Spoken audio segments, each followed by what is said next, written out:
So I'm Dan Rundy. I'm a Senior Vice President here at CSIS. Thank you for joining us today, a little over 1 month after the one-year anniversary of the forcible Taliban takeover of Afghanistan in August of 2021. I was not in favor of us leaving Afghanistan, but it's easy for me to sit in an ivory tower and opine about these things. Other folks have to take the difficult decisions. We are very fortunate to have Mr. Thomas West, the State Department's Special Representative and Deputy Assistant Secretary for Afghanistan. Mr. West is a very able public servant, and he has an excellent team. And it's very important that we have great people in government like Mr. West, and so I'm really pleased that he agreed to go back into public service. Mr. West has had a very interesting career in the foreign policy world. He's followed the Afghanistan file for a very long time, and he's been an important policymaker on Afghan issues. He served as a special advisor to the Vice President for South Asia, and he was Director for Afghanistan and Pakistan at the National Security Council from 2012 to 2015. From 2011 to 2012, Mr. West was the State Department's senior diplomat in Kunar Province, Afghanistan.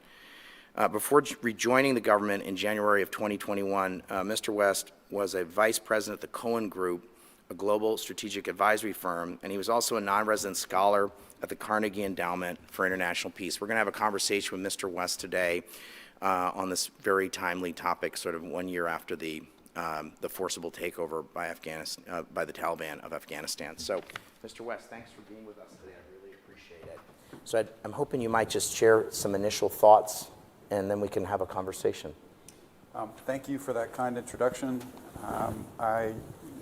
CSIS is an institution that's revered globally for its thought leadership in foreign policy, and I really appreciate this opportunity.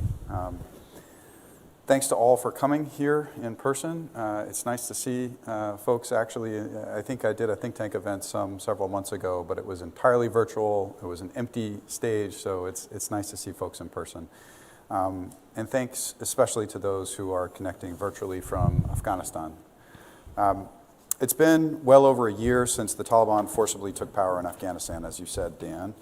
And so it's an opportune moment from our perspective to take stock, to consider how enormously difficult this year has been for Afghans, to review the robust and ongoing international economic intervention in Afghanistan that aims to relieve suffering, that aims to enhance basic economic stability in the country, to look back at how the international community has organized to engage with the Taliban as well as Afghans from across the country, and to maintain and to refine our focus on protecting Americans, on ensuring that Afghanistan never again becomes a haven for terrorists who can threaten the United States or our allies. But Dan, before getting into some of those details on these and other issues, I want to repeat the United States' overall objective in Afghanistan. This is something I said several months ago, and that remains true today. We wish to see and to support the emergence of a peaceful and stable Afghanistan that never again harbors terrorist threats to the United States, our allies, or any other countries, and in which the rights of all its people, women and men, boys and girls, are upheld. It's often in foreign policy that you will offer up a lofty goal, and I also want to be clear that we're not Pollyannish about how far we are from achieving that objective. But you need to have an objective in mind, and that is the United States' objective. I want to touch on a few of our critical priorities and update the group. First, terrorism. To state the obvious, the Taliban's sheltering of Ayman al-Zawahiri in downtown Kabul was a flagrant violation of the Doha Agreement. He was unquestionably a threat to the United States, and he had greater freedom to operate in Kabul than from wherever he came from. As the president made clear, Zawahiri coordinated with al-Qaeda branches around the world. He set priorities. He called for and inspired attacks against the United States. And so his sheltering is unacceptable, and it is a major breach in our engagement with the Taliban. We have been in touch with Taliban leaders since the strike, and to be clear, even in the wake of this event, we are prepared to engage pragmatically with the Taliban regarding terrorism concerns.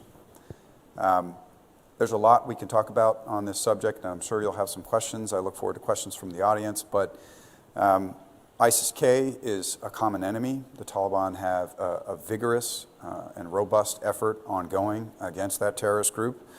The Taliban have exceedingly close ties with Tehrik-i-Taliban Pakistan, and there are negotiations ongoing. My sense is that they're not proceeding very successfully between Pakistan and TTP. We have concerns about al-Qaeda in the Indian subcontinent, Jaish-e-Mohammed, Lashkar-e-Taiba, Ansar-Allah. There are a range of terrorist groups that still have an active presence in Afghanistan that we're exceedingly concerned about. And just lastly, on the subject of terrorism, I think it's worth mentioning, we're very glad that there has not been an attack against the United States or our allies over the past year. I think this was a question in all of our minds as we withdrew. And that's not to say that we're not exceedingly vigilant today or that we're still worried, but that's a fact that's worth noting. Now, I want to pivot to the humanitarian response and to economic stabilization and just mention a few things. The first is that the need is still great.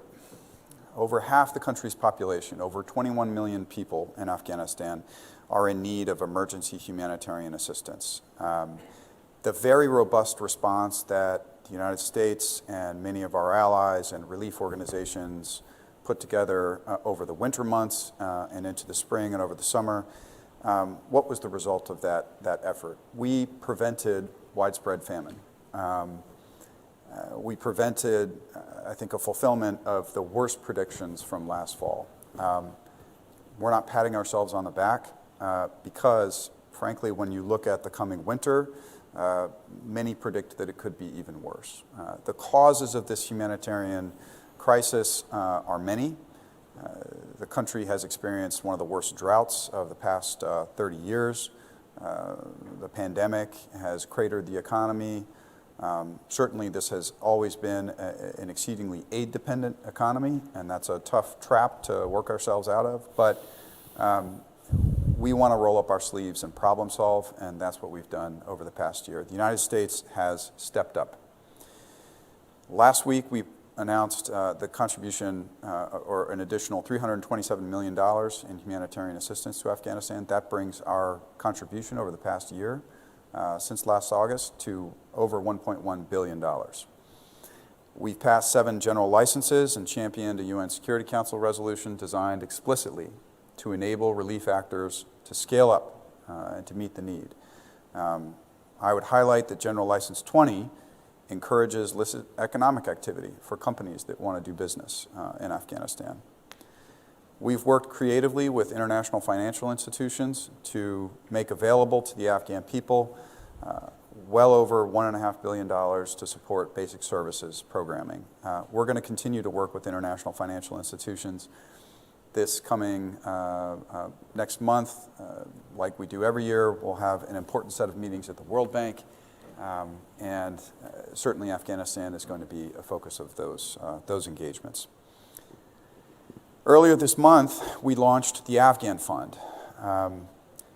This is a sensitive issue, the matter of Afghan reserves. And so I think it's incredibly important for the United States to be transparent with the Afghan people and with those who care about the stability of the Afghan economy, about the purpose of this fund, its governance, any potential uses. So I want to say a few things about that. So first, on governance. There is a board of trustees that basically will make the major decisions of the foundation that has been launched. There are 4 members. 2 of the members are Afghan experts, Dr. Ahadi and Dr. Mehrabi. Mehrabi has, for a long time, been sort of an advisor to technocrats at the central bank. He's a college professor in Maryland.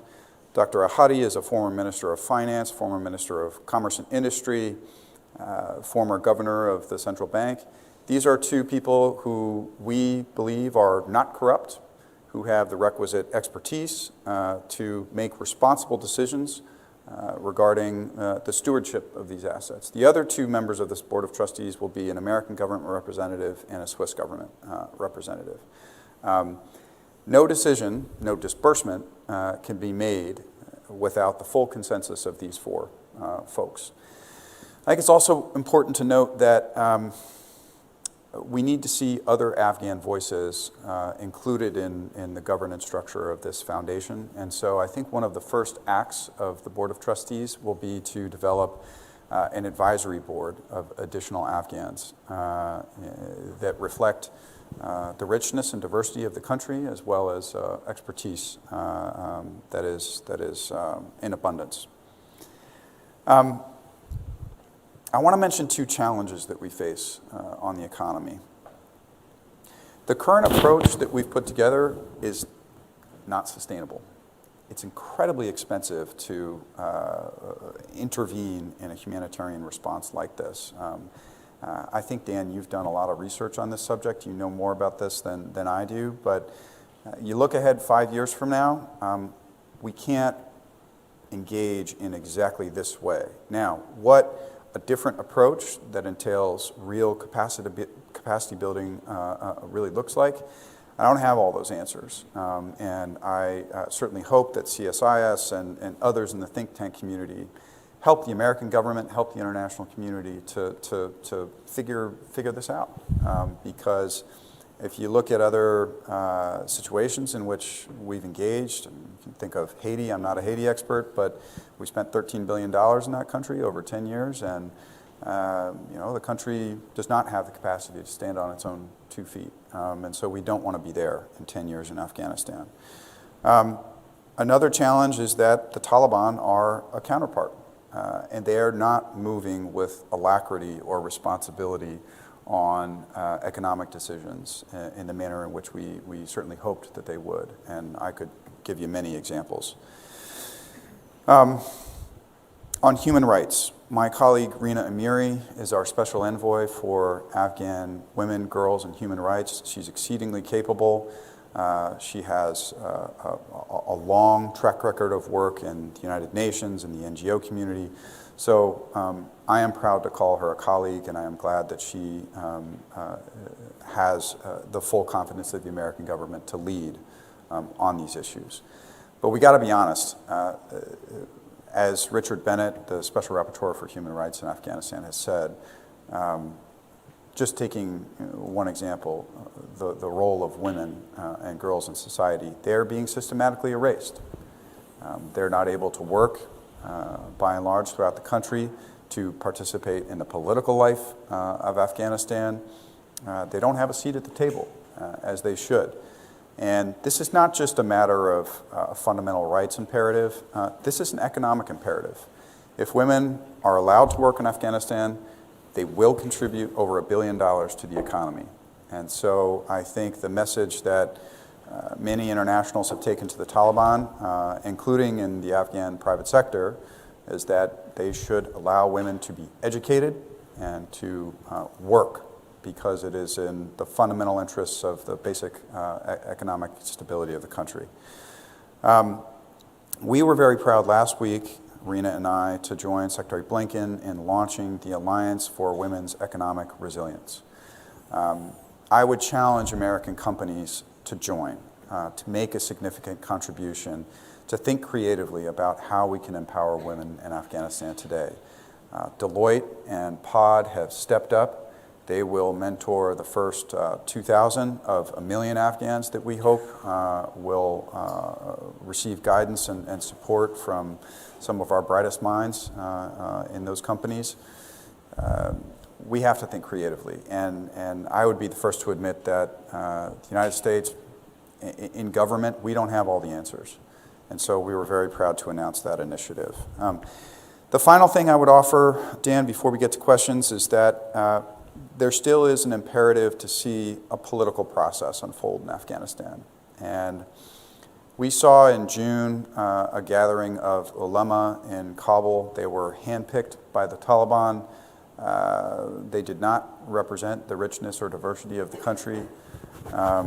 Without a serious national political dialogue about the future of the country with Afghans who have genuine support within their communities, I really do fear, and I think this is a consensus, that what we see now is a pause in 44 years of conflict, and that we could see a return to civil war in time.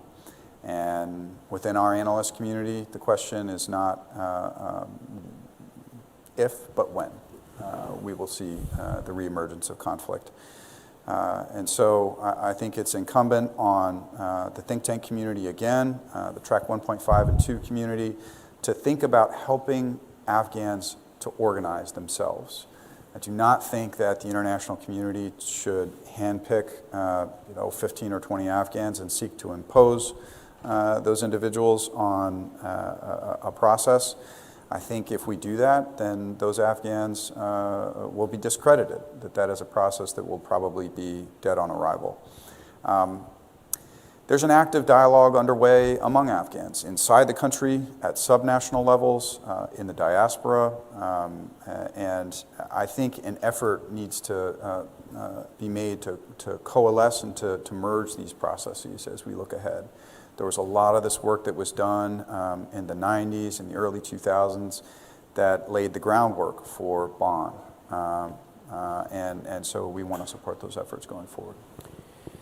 Thanks, Mr. West. Thanks for your service. You have a very challenging file, but a really important file. And I think there's a temptation in Washington, maybe outside of the American government. I know we have able people in the government who are thinking about these issues, but I would say that Afghanistan has receded from the newspapers, and there's I think an understandable, I think an emotional response to say I think many people would say I'd really rather not think about it because it generates a lot of emotions, some of it which are shame and anger. And I think that we may not be interested in Afghanistan and Washington as much as I'd like us to be, but I think Afghanistan may be interested in us and may come back to reach out and touch us in ways we don't like. So I continue to want to continue to support hosting things like this because I believe that it's important that we continue to put some attention on it for all the reasons you've just laid out. We hosted the foreign minister of Bangladesh a couple months ago, and Bangladesh is an amazing success story in South Asia. It has a higher GNP per capita today than India does. And in 1972, it was listed by an Undersecretary of State as a basket case. It's not a basket case anymore, and it's on its way to becoming an upper middle income country. One of the reasons is that they've invested in women and girls. And if you look at the level of education of women and girls in Bangladesh, it's the highest in South Asia. It strikes me as there's a direct correlation to the success of Bangladesh and the investment of women and girls. So if Afghanistan wants to be a real country, like Bangladesh is now a real country, they would do those sorts of things. There's a lot of challenges. There's rapid urbanization in Afghanistan. There's something like 400,000 young people join the labor market every year in Afghanistan. It's growing. It's one of the most rapidly growing societies in the world demographically. And so it's going to be a consequential country. It's geographically located in a difficult neighborhood, but it's also a very strategic neighborhood, and that's why it's continued to draw attention over several centuries. So let me start first with a couple of big questions. Let me start with, there have been attempts at what I would describe as a peace process for at least 10 years. We could, whatever you want to call the Doha process, it seems to me that there were sort of attempts to kind of come to some sort of there's been a conflict in Afghanistan since at least 1979. What does the outline of peace in Afghanistan look like that doesn't kind of look like the current Taliban arrangement, if I can put it that way? Sure. So, Dan, one thing that I find heartening in discussions with Afghans inside the country, discussions with Afghans outside the country, influential folks who have left, there's near unanimity on the question of armed opposition. Afghans do not want to see a return to conflict, by and large. So I'd say, I think with zero exceptions, every Afghan that I've spoken to wants to see a political dialogue unfold.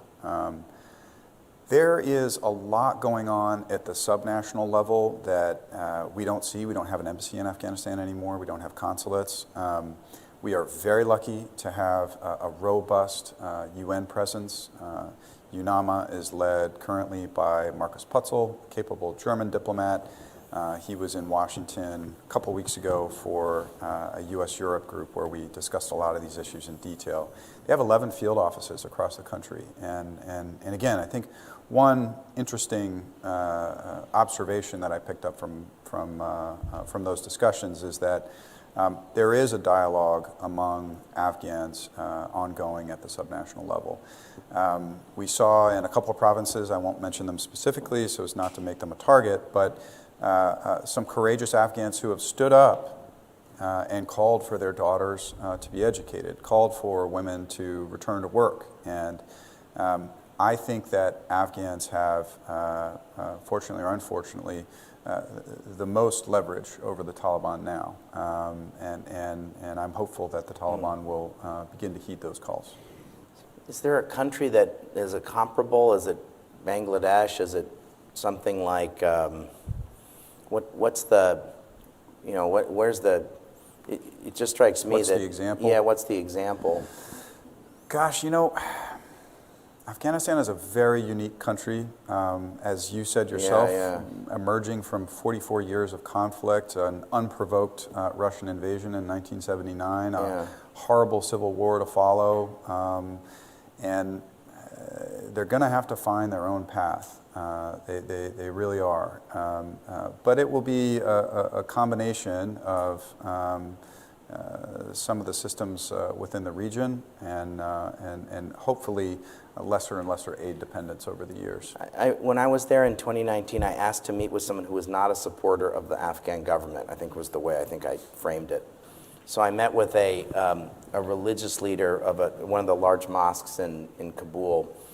And so I had a 2-hour meeting with him, and I asked him, I said, well, there have been women leaders in Indonesia and Bangladesh and so in Pakistan. Could you imagine a female leader leading Afghanistan? He said that wasn't Islamic. I thought that was sort of I didn't know what to do with that answer, but that was his answer, and I just said okay. And then so I do think there's a variety of views in the country about what a political settlement looks like. I worry that those sorts of voices are currently the ones that are, making those sorts of decisions. I think we're seeing that with the girls in school and. But look at a Tolo poll that was just taken. You have better than 90% of the country in informal polling calling for their girls to return to secondary school, calling for women to return to work. So this decision has been made by a tiny minority of the country. Frankly, even within the Taliban, I think the majority would like to see their daughters educated. What I've said to senior leaders in neighboring countries is if your head of state wants to win a Nobel Prize, help us solve the girl in school problem in Afghanistan. So if you're the head of state in Qatar, or you're the head of state of Pakistan, maybe your head of state would like to win the Nobel Peace Prize. If you want to win the Nobel Peace Prize, help us solve the girls in school in Afghanistan. So one of the neighboring states, if they can solve that, we ought to give them the Nobel Peace Prize. And so Norway ought to help us with that and dangle that out as a carrot.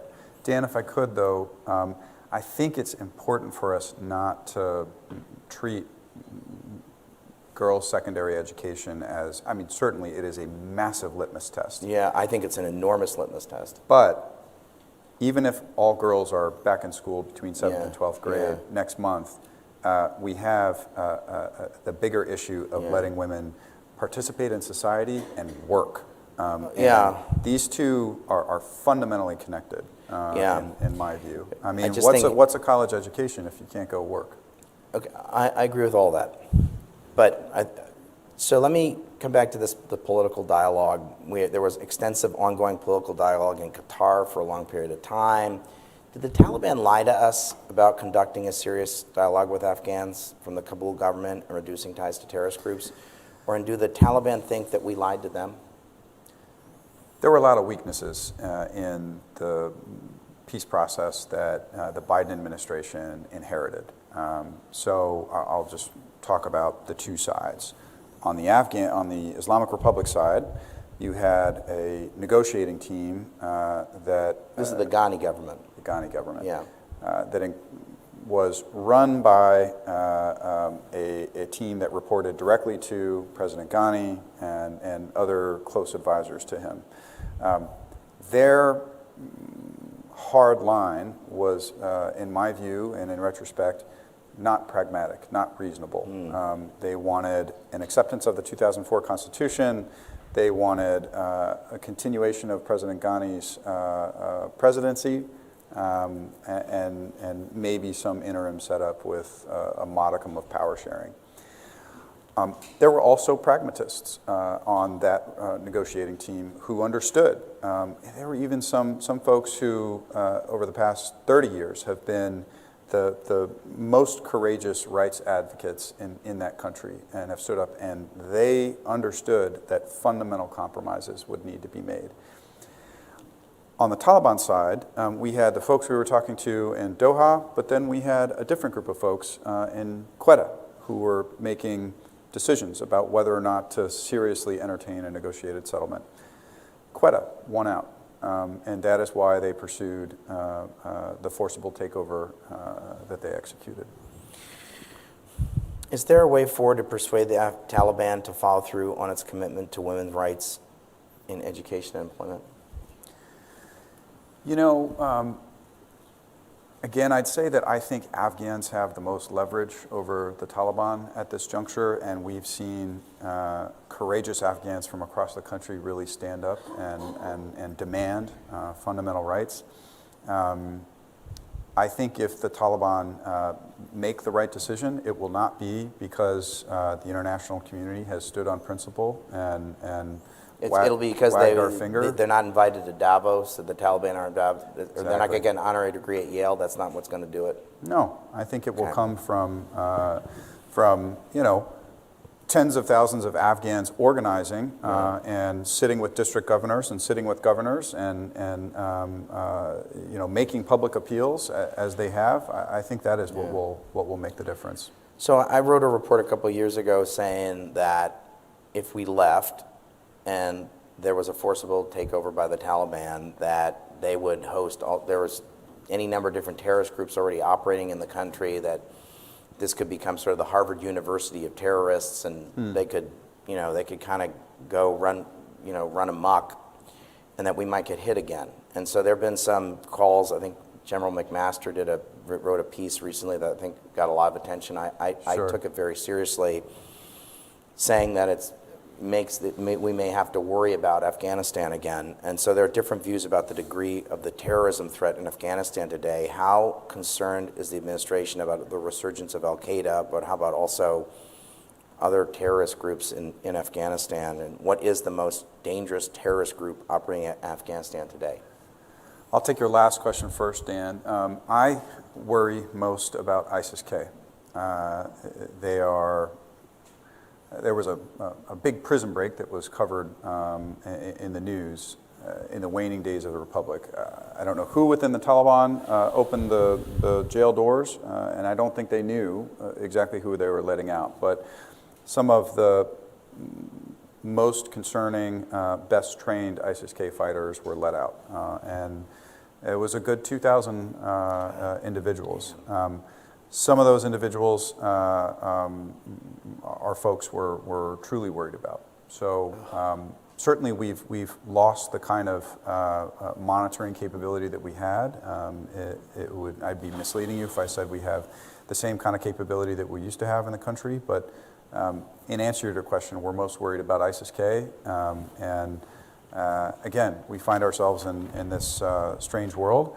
The Taliban are taking very active efforts against ISIS-K, and in a lot of ways, we hope they succeed. Let me come back to women and girls. What's the status of the consultative mechanism you announced at USIP on August the 2nd to incorporate the voices of Afghan women directly into policy considerations? Sure. So the short answer is it's up and operational.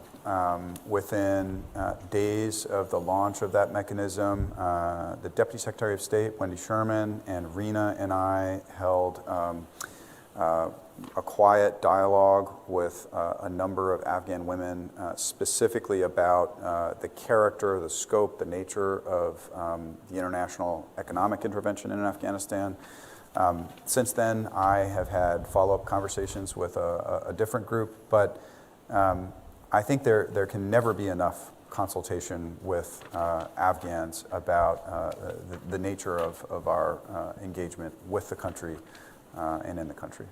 Okay, we've got a dilemma in the U.S. as we've got a number of humanitarian other interests in Afghanistan. It's got the level of development of Malawi, so it's a very poor country, as you were saying earlier. We also have other interests such as access to education for women and girls and counterterrorism as well.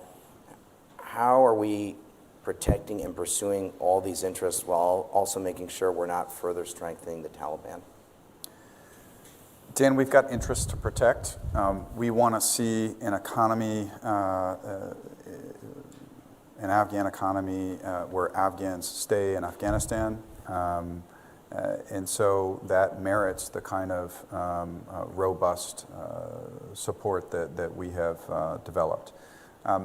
One positive thing I can say is that we have backed the shipment of hundreds of millions of physical dollars into the country since last August. I think it's actually over $1 billion at this point. That would not have happened without comfort from the United States government. It's going to an Afghan private bank. The Taliban have not seized that money.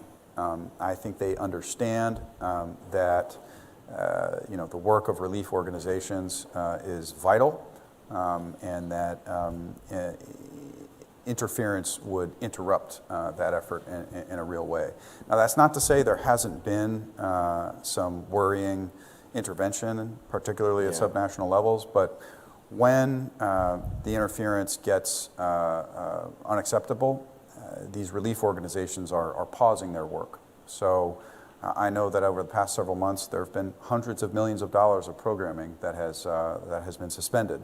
And you sort of pause and you withdraw and you allow those relief organizations to try to work out a new modus vivendi with district governors, with provincial governors, with Afghans in the province. And by and large, we see over a period of weeks that relief organizations are able to resume programming in time. What responsibilities does the Biden administration believes that the U.S. still has to Afghans in Afghanistan? That can be humanitarian, human rights, economic, terrorism, as well as to our former partners, those with us in the media, NGOs, universities. Have we been meeting those responsibilities? So first, I think we have a responsibility to the American people to protect them, which is why, as the President's made clear, we will maintain an unwavering commitment vis-a-vis terrorists in Afghanistan. We've reorganized our capabilities in the region. We're monitoring carefully.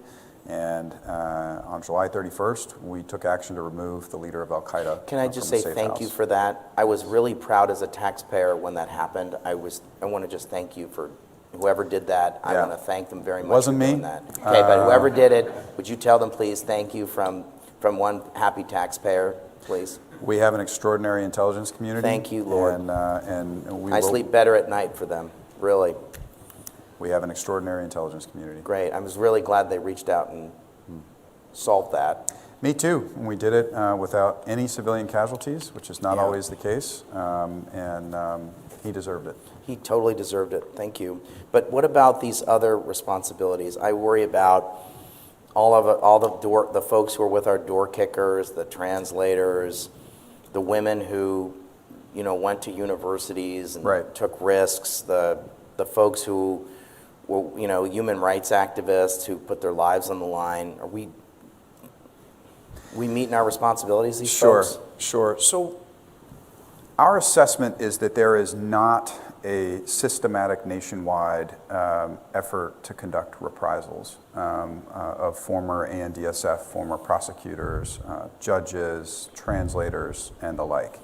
That's significant. Now, there have absolutely been reprisals that have occurred. Human Rights Watch has reported on that extensively. So have various news outlets. So has UNAMA. But again, I think that the Taliban are sincere in wanting to see a policy of no reprisals actually carried out. We haven't seen them, I think, take action to bring perpetrators of reprisals to justice. I have not seen that, but I think they're relatively sincere. Now, on the matter of our responsibilities, the effort to relocate Afghans to whom we owe a special commitment, that effort continues. Have we finished that job? No, I think it will. So we still have continue. we have ongoing responsibilities we haven't completed yet. Very much so. Okay.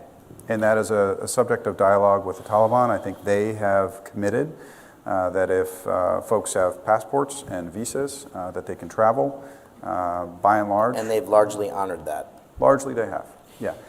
People are not leaving, people are not being relocated at quite the clip that we would like to see, but it is continuing. Okay.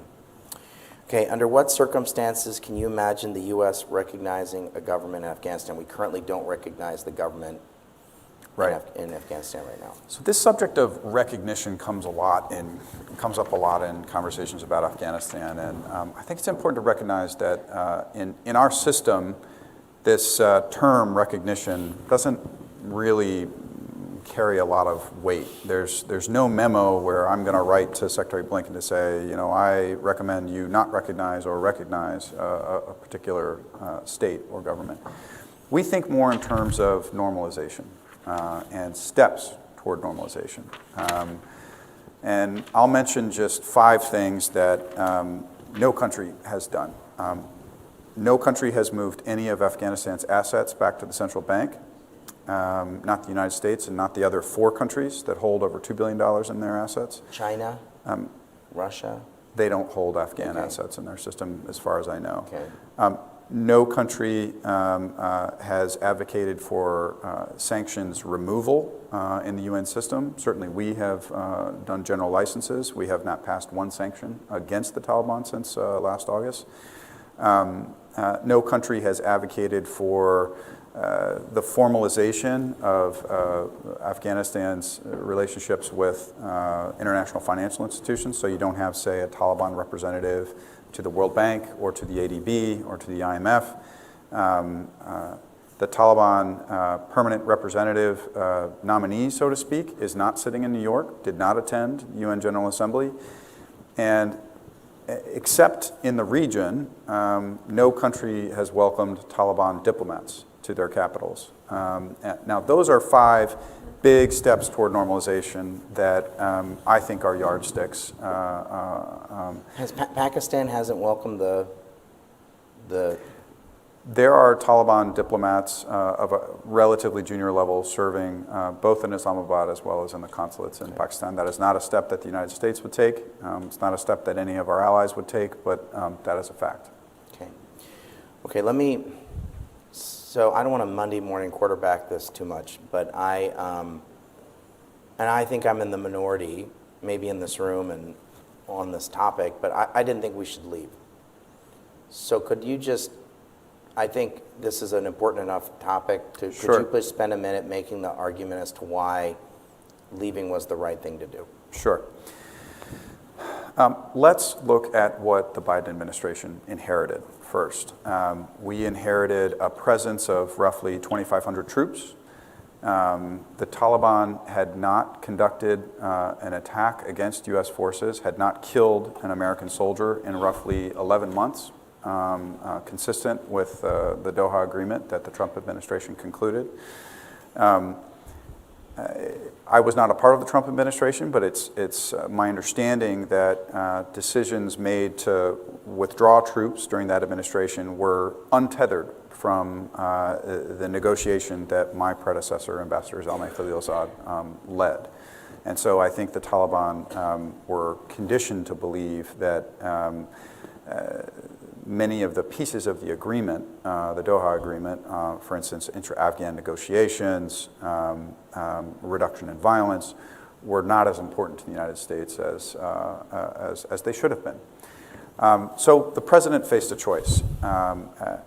He could surge troops in Afghanistan again and condition our withdrawal on the achievement of a political settlement, or we could withdraw and focus on other strategic priorities.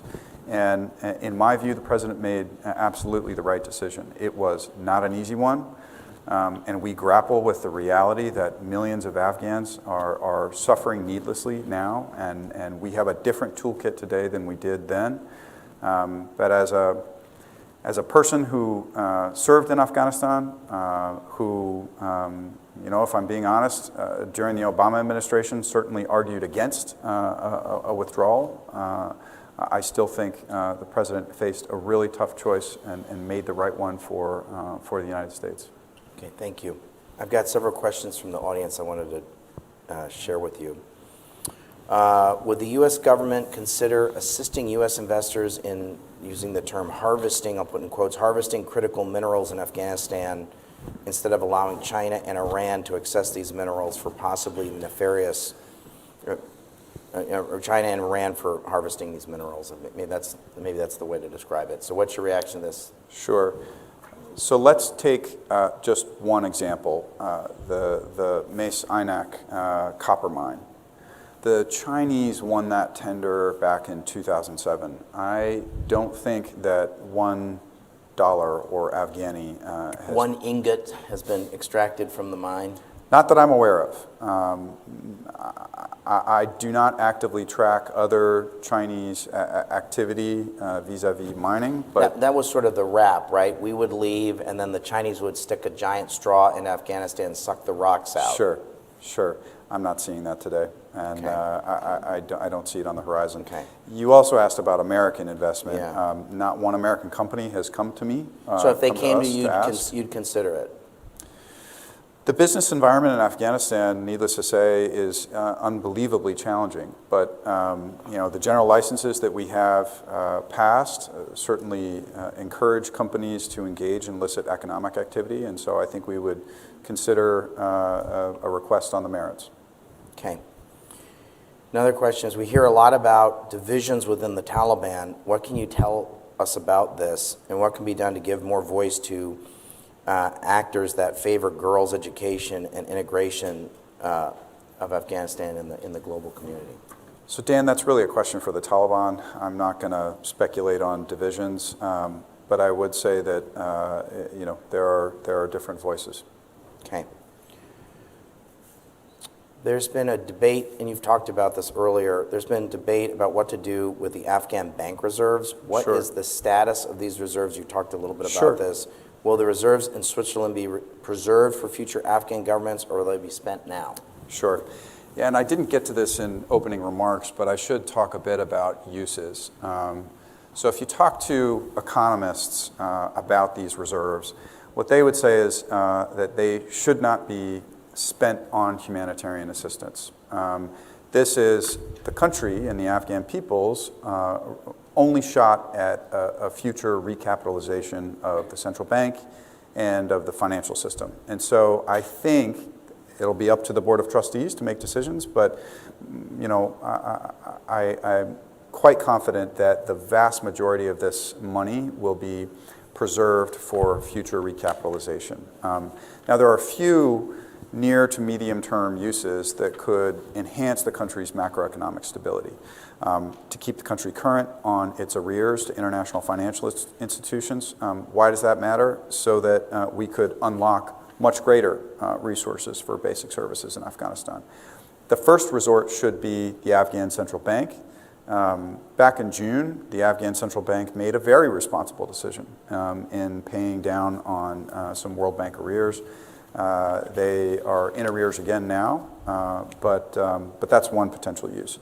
Another potential use would be to conclude priority transactions. So to see, there was just a piece in the LA Times yesterday that went on about this in detail, but Currency in Afghanistan, actual banknotes, are on the verge of disintegration. The physical disintegration That's because right. of the quality of the paper? That's right. They're supposed to last roughly 3 years or so. Many banknotes have been in circulation now for over 10 years. And so shops won't accept them. The central bank won't accept them. They need new banknotes in the system. If I recall, we helped print them somewhere else back maybe 10 or 15 years ago. I'm not sure that the United States or an American company did that. You might be right, Yeah. but there are currency manufacturers today that some of them are sitting on new banknotes. Wow. This Afghan fund would support the conclusion of those transactions to see new banknotes introduced into the system. So I could list these, but I think from listening and also just following this, but what do you consider the administration's main achievements since the U.S. withdrawal from Afghanistan in the Afghan theater? I don't like that term, achievement. I would say there are outcomes. How about outcomes? Yeah, the outcomes of our policy in Afghanistan that have been positive. I said it before, I think it is certainly positive that we have not seen a terrorist attack against the United States or our allies or our interests in the region emanating from Afghanistan. That's not to say there haven't been terrorist attacks against Pakistan, also against Uzbekistan and Tajikistan, but that's one outcome of our policy and also of our engagement with the Taliban. Relocations have continued. I'm not going to get into numbers, but there are a lot of Afghans to whom we continue to owe a special commitment, and that is positive. And on the economic front, look, we could have looked at Afghanistan and done exactly over the past year what we did in 1992 or so when the Mujahideen finally took over. Just bug out, pull the plug. Yeah, exactly. We haven't done that. I remember Charlie Wilson's War, the movie, right? That's what happens Sure. at the end, right? Yeah, that's exactly right. Yeah, and you have the scene of Tom Hanks sitting down with the members of Congress and, oh, can't you give me this or that? When I go up to the Congress, I find both among Republicans as well as among Democrats an understanding that it's in our interests to continue to engage. So I'm hopeful. Look, it's only been 1 year. That's a pretty short amount of time. So let's look at where this conversation sits in 5 years. Are we still engaged in Afghanistan? Are we still seeking to stabilize the economy? Are we still encouraging the Taliban to broaden and to make responsible decisions? Let's see. Okay. So I agree that the UN is a really important actor in Afghanistan. You've referenced that. And they seem to have been doing a pretty good job of stalling or worsening the humanitarian crisis. We talked a little bit about that. But how are we, the United States, monitoring cash, food, and other distributions to make sure that Taliban are not directly directing or controlling the delivery of assistance at the community level? Sure. So this $1.1 billion that we have channeled to humanitarian relief actors, it's largely run through USAID, of course. We have arrangements in place to be sure that third-party contractors independently monitor this assistance. We have feedback mechanisms on the ground, and when there are complaints of misuse, we immediately seek to address them between third-party contractors and implementers. It's a huge area of focus for USAID, and it will remain so. At the moment, I can tell you I'm not aware of sort of a major problem of misuse or diversion of humanitarian funds to date. Okay, what's the U.S. prepared to do within the UN system to strengthen the international communities, to strengthen UNAMA, which is the UN rep, Sure. and its new special representative? What are we doing? So the new UN Special Representative, I have not met her. She's a former head of state of Kyrgyzstan, Rosa Otunbayeva. Good. I think she's starting in the coming weeks. We're looking forward to working with her. Great. You know, she's going to bat at a really high level. So she has an open invite to come here. We'd happily host her here at CSIS. So if anybody's in touch with her, we'd happily host her here. Please let her know that. I will. UNAMA has, I think frankly, we worried about UNAMA's mandate when we headed into renewal several months ago, and we secured a terrific and robust mandate for governance, humanitarian aid delivery, the human rights situation and monitoring. And so we're pretty happy with the mandate. There are no big funding problems at the moment. Again, they've got 11 field offices. They're up and operational. UN's role is going to remain central in Afghanistan. Okay. Special Representative West, I really appreciate you coming today. I've learned a lot. You have a difficult file. I think it's important that we continue to pay attention to Afghanistan. As I said, we may be less interested in Afghanistan, but I fear that Afghanistan may continue to be interested in us in ways we may or may not like. I think the issue of girls in school and women participating fully in the economy, I think real countries allow all the people in their society to fully participate in education and work, and it's not going to be a real country until that happens. And so Bangladesh, no one can tell me. I can look at Bangladesh and I can tell you what a great country Bangladesh is. And so anybody that tells me, any scholar, quote unquote scholar, that tells me otherwise, they're wrong. So, I just think it's a bleeding sore in the country that they're not allowing girls to be in school and that women to fully participate in the economy, and it's. I think it's very, very awful. Dan, thank you for this opportunity. Thank you to CSIS and to all Afghans watching. Welcome your input. Thank you for your courage, and you're at the center of our thinking when we make decisions about the way ahead. Please join me in thanking Mr. West.